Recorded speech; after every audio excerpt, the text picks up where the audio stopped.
Ынтымақтың эфирин Кабар маалымат программасы улантат. Студияда Тогуна Темиралиева. Саламатсыздарбы. Алгач бүгүнкү чыгарылыштан кыскача түрмөк. Өзгөндөгү көмүргенде украин жараны каза тапты. Кара сууда мамкаттоо кызматкери бомба коюлду деген жалган маалымат үчүн кармалды. 71 жаштагы эне балдарынан алимент өндүрүү үчүн сотко кайрылды. Президенттин Баткен облусуна болгон иш сапары уланды. Бүгүн Жээнбеков Лейлек районунун эли менен жолугушту.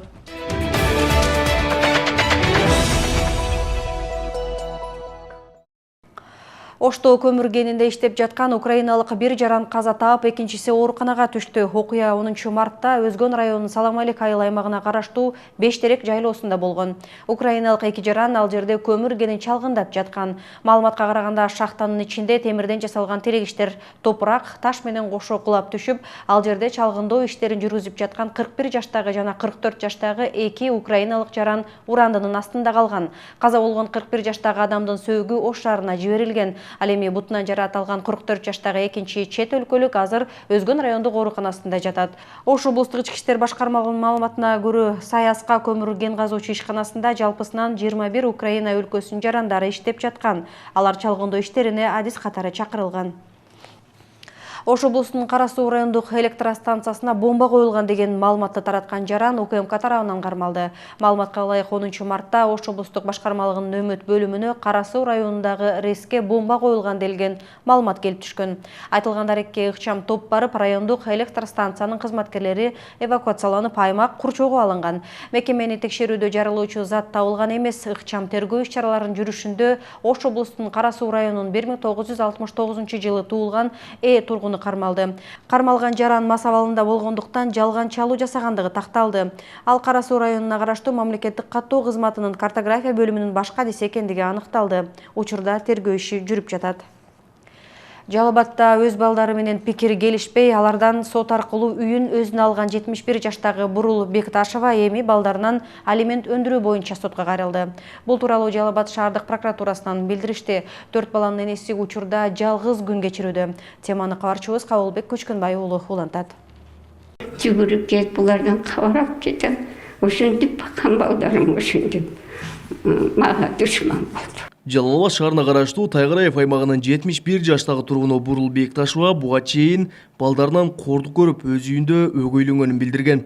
Акыры сотко кайрылып, балдарынан үйүн өзүнө өткөрүп алууга аргасыз болгон. Учурда ал мамлекет берчү пенсия менен ошол үйүндө күн кечирүүдө. Бирок жашы улгайып, алган пенсиясы да аз болгондуктан балдарынан алимент өндүрүү боюнча шаардык прокуратурага арыз жазган. Үй бүлө кодексинин 92 беренеси негизинде так көрсөтүлгөн. Бойго жеткен балдар ата-энесине жардам берүүгө, кам көргөнгө милдеттүү деп көрсөтүлгөн. Ал эми алимент өндүрүү жагы сот тарабынан өндүрүлөт деп көрсөткөндүктөн биз ошол 71 жаштагы кембирдин кызыкчылыгын, анын укугун коргоп, биз сотко доо арыз менен кайрылып атабыз. Бойго жеткен балдарынан 4 баласы бар экен, 4 балдарынан алимент өндүрүү боюнча. Эми Бекташеванын доо арызын Жалал шаардык соты 2-апрелде карайт. Ага чейин социалдык коргоо кызматкерлери Бурул эненин абалынан кабар алып, зарыл болгон жардамдарын берип турмакчы. Мисалы үчүн үй шартында дары менен алып келип берүү, эже бүгүнкү күнү өзү басып, өзү туруп жүргөн үчүн андай деле талап кылынган жок. Биз социалдык жактан кандай жардам керек болсо, документ кылуу, мисалы үчүн документ иштерине жардам бериш мүмкүн. Атайын бир социалдык кызматкерди бекитип бергенбиз. Бүгүнкү күндө ошол эже күндө кабар алып, кандайдыр бир терс көрүнүштөр болбой атабы, бизге ушундай маалыматтарды топтоп келип берүүдө да.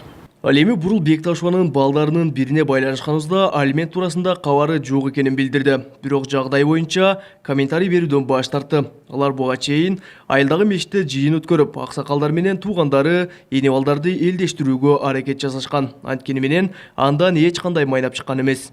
Şimdi bana uyak oldu, termine oldu, beni indirdiler, sağlıkla oldu. Koyalım, kurulan da gibi. Çok kötüyüm ben. Özünüz yetmez mi? Özüm yetmiyor. Geçirip çıkacak mı oğlan? Geçirip koyun. Bir gün ne yaptırdı? Koyacağım. Baru attırma, baru attırma oğlan. Baru attırma. Koçada durdun mu? Baru attırma, hey, koy, geçirip koy, vurur. Geçirdi. Anday deve. Адатта эки ажырым жолго түшүп, балдарын энесине таштап кеткен ата алимент төлөгөн учурлар көп эле катталат. Ал эми жашы улгайган ата-энесин кароосуз таштаган үчүн балдары алимент төлөгөн учур Жалал Абад облусунда жакынкы жылдары бир да жолу катталган эмес. Кабылбек Учконбай уулу, Тынчбек Доолдаев, Жалал Абад облусу.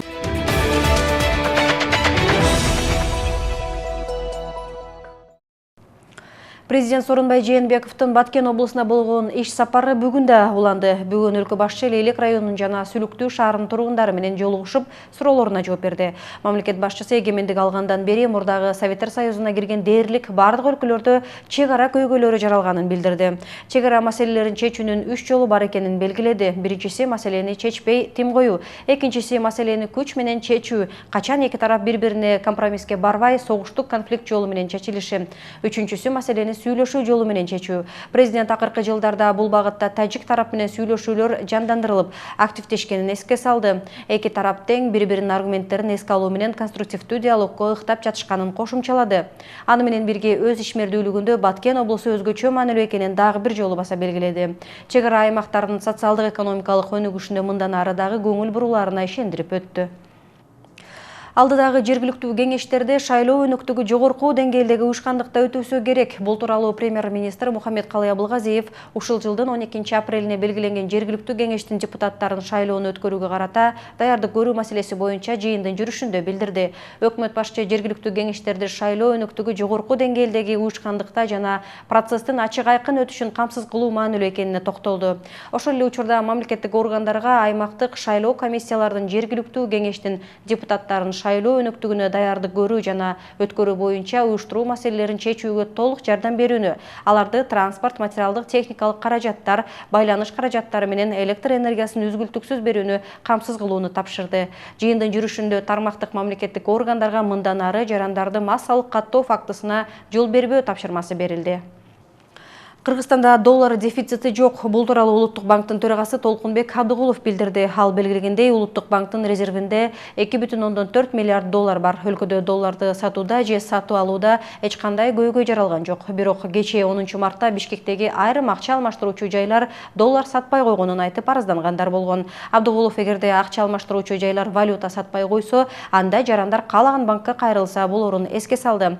Маалыматка ылайык, Улуттук банктын резервинде 2,4 миллиард доллар бар. Мекеме ар кандай кырдаалга интервенция кылып, кескин өзгөрүүлөрдүн алдын алууга даяр. Эскерте кетсек, кечээ 10 мартта саат 17:00 карата доллардын баасы кескин кымбаттап кеткен. Акча алмаштыруучу жайларда жана банктарда доллар заматта 3 сомго көтөрүлгөн. Кыргызстанда чет мамлекетке чыгуучу паспортты даярдоо мөөнөтү дээрлик бир аптага кыскарды. Мекеменин маалыматына ылайык, мындай чечим чек арадан ID карта менен өтүүгө тыюу салынганына байланыштуу кабыл алынды. Буга чейин 18 күндүн ичинде жасалып берилген болсо, 11 марттан тартып 6 күнгө кыскарып, 12 күндүн ичинде жасалып берилет. Бул үчүн кошумча акы алынбайт. Мамлекеттик каттоо кызматынын паспорт берүү бөлүмдөрү күчөтүлгөн тартипте күндүз да түнкүсүн да иштейт. Кыргызстандын чек арасынан кыргыз жарандарына ID карта менен өтүүгө 1 марттан тартып убактылуу тыюу салынган. Жалпы жарандык паспорту жоктор ID карта менен өтө алышат, бирок чек арадан жалпы жарандык паспорту бар жогу текшерилет. Өкмөт мындай чара дүйнөнү каптаган коронавирустун алдын алуу максатында көрүлгөнүн айтууда.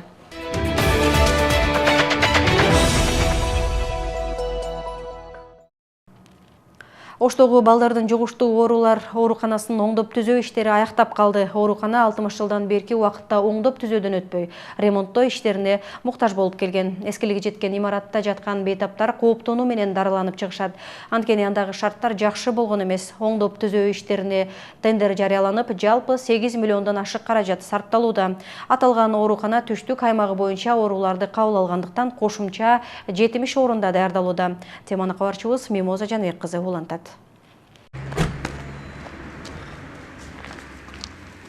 Оштогу балдардын жугуштуу оорулары ооруканасы 180 бейтапка ылайыкташкан, бирок алардын саны 220га чейин жетип дарыланышат. Бул абал сасык тумоого чалдыккандардын саны көбөйгөндө байкалат. Кошумча канааларды ремонттоо менен бейтаптарды толук кабыл алып, дарылоо мүмкүнчүлүгү жаралат.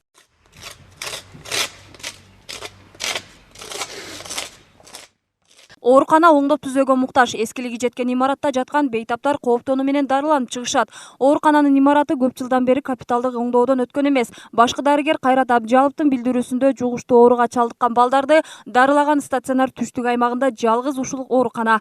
Жалал Абад, Баткен, Ош облусунун Ош шаарынын тургундары да кайрылышат. Ага байланыштуу сасык тумоо жүрүп жаткан учурда бейтаптарга орун жетпей калат. Андыктан оңдоп түзөө иштерин жүргүзүү өтө зарыл болгон. Оорулардын саны дагы көп, кышында куч респиратордук вирус инфекциясы көтөрүлгөн учур болот да. Көбүнчө балдар баягы экстренный случай тез эле ооруп калып, алардын иммунитети слабый болгон үчүн тез ооруп, 1-2 сааттын ичинде эле температурасы көтөрүлүп, же болбосо 1-2 сааттын ичинде температурага байланыштуу суудрук болуп, баягы круп болуп, тамактары бүтүп, өпкөсүнө осложнение берген учурлар көп болот. Ошон үчүн биздин ремонт азыркы учурда зарылчылыгы жогору болду эле да. 1959-жылы курулган типтик эмес ооруканада капиталдык оңдоп түзөө иштери жүргүзүлгөн эмес. Былтыркы жылдын август айынан тарта Ош облустук капиталдык курулуш башкармалыгы тарабынан жарыяланган тендердин жеңүүчүсү катары жеке курулуш компания оңдоп түзөө иштерин баштаган. Республикалык бюджеттен каржыланган социалдык объекттин ремонттоо иштери 2 жана 4 жугуштуу оорулар бөлүгүн оңдоодон башталган. Өзүбүздүн каражатыбызга азыр өзүңүздөр көрүп тургандай ушунчалык деңгээлге алып келип койдук бул зданияны. Эми Кудай буюрса, азыр эми булар суранып атышат. Мына биринчи этаждын биринчи кабатын мына блогун бүтүрүп бергиле деп, ошону биз азыр жакынкы күндөрдө бүтүрүп беребиз деп буларга сөз берип, ошону аткарып келатабыз буюрса. Ошо Кудай буюрса, ошо март айынын акырына чейин бүтүрөбүз деген үмүттөбүз. Толук оңдоп түзөөдөн өткөрүү үчүн 8 миллион 600 миң сом каралган. Ушул тапта жеке курулуш компаниясы ремонтту өз эсебинен сапаттуу жасап бүткөрүүнүн алдында турат. Анткени оңдоп түзөө иштерин узак убакка калтыруу ооруканадагы бейтаптарды, дарыгерлерди сарсанага салууда. Endi kela turgan yerimiz shu yerda, boshqa yerga bora olmaymiz. Naryoqqa borsak, bu yoqqa jo'natdi, qayra bolalarimiz uchun kerak bo'lib yuqurib yuribmiz-da. Qancha bo'lsa, yaxshi bo'lsa, safatli bo'lsa, bolalarimizga ham kelajagiga yaxshi-da.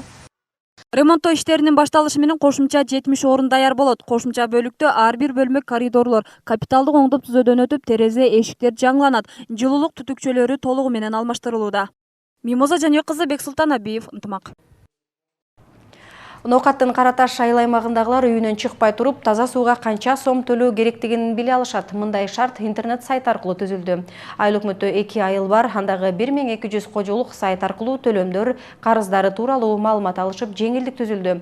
Аны менен кошо ичүүчү сууга болгон акча убагында жыйналып, кириши дагы артууда.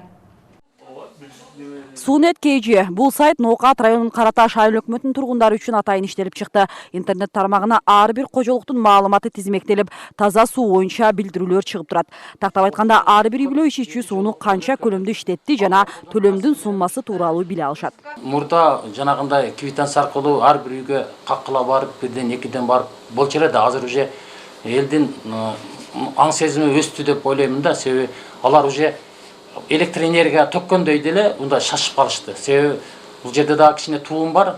Себеби өз убагында төлөсө туум кетет. Мындай аң сезим өскөндүгү байкалып турат. Мунун арты менен элдер таза сууга болгон акчаны убагында төлөп калышты. Буга чейин жылына 100 миң сомдон акча жыйналса, быйылкы бир жылда сумма 1,5 миллионго жетти. Артыкчылыгы айыл өкмөттөгү 2 айылда ичүүчү суу менен камсыз болуу көрсөткүчү дагы өсүп жатат. Бүгүнкү күндө тургундардын 80%-ынын үйүндө таза суу чыгат. Айыл өкмөтүнүн эсебинен проект таза суу болуп 3 миллионго жакын акча каражатын болду. Бардык жалпы сумма азыркы күндө 19 миллион 700 миң акчага жеткен. Таза конуштар бар эле. Ошолорго да мурун линия жеткенде, ошону жаңылап, кайрадан таза суу жеткирип бердик. Азыр ар бир колодесте өздөрүнүн эсептегичтери бар. Ошол жерден таза сууда иштеген контролерлор акчасын эсептеп, бул жерде алыша берет. Айыл өкмөт тургуну Зуура Мырзалиева суу көйгөйүнөн арылды. Ал үйүнүн ичине чейин ичүүчү суу тарттырып алган. Мурун кээде арыктагы кир сууну иче калса, айрым учурда алыстан ташып келүүгө аргасыз болгонбуз дейт каарманыбыз. Азыр эң негизгиси эми саат менен суу чыгат дешпей, 24 саат бою ичүүчү суу үзгүлтүксүз чыгып турат. Мурда биз мына арыктан суу ичебиз. Неберелерим сарык болду. Действительно, ушул неге дегенде арыктан полный инфекция, микроб бардыгы агып келгенде, ушуна болгондо сары оору айрыкча суулардан жугат. Мына Кудайга шүгүр азыр бардыгы жакшы. Ар бир үйдөн суу чыгып атат. Мынтип 2018-2019 жылдары айыл аймак калкынын арасында жугуштуу оорулар күч алган. Эми таза суу жеткиликтүү боло баштагандан тарта 60%га жугуштуу илдеттер азайганы байкалды. Халк арасында инфекциондук оорулар азайды. Мурдалары метеокруттар, эхинококкоз, альвеококкоз, сарык оорулар көп болчу. Акыркы мына 2019 жылда бул оорулардын көрсөткүчтөрү кескин түрдө азайды. Мен ушу коллективдин атынан, жалпы элдин атынан ушундай таза суу киргизген мамлекетке, айыл өкмөттөргө ыраазычылыктарымды билдиремен. Белгилей кетсек, аймактын тургундары сууну үнөмдөө пайдалануу боюнча атайын окуудан дагы өтүшкөн. Бул долбоорду айыл өкмөт Агахан фонду менен биргеликте ишке ашырышты. Нуржамал Баргыбаева, Бексултан Абиев, Ынтымак.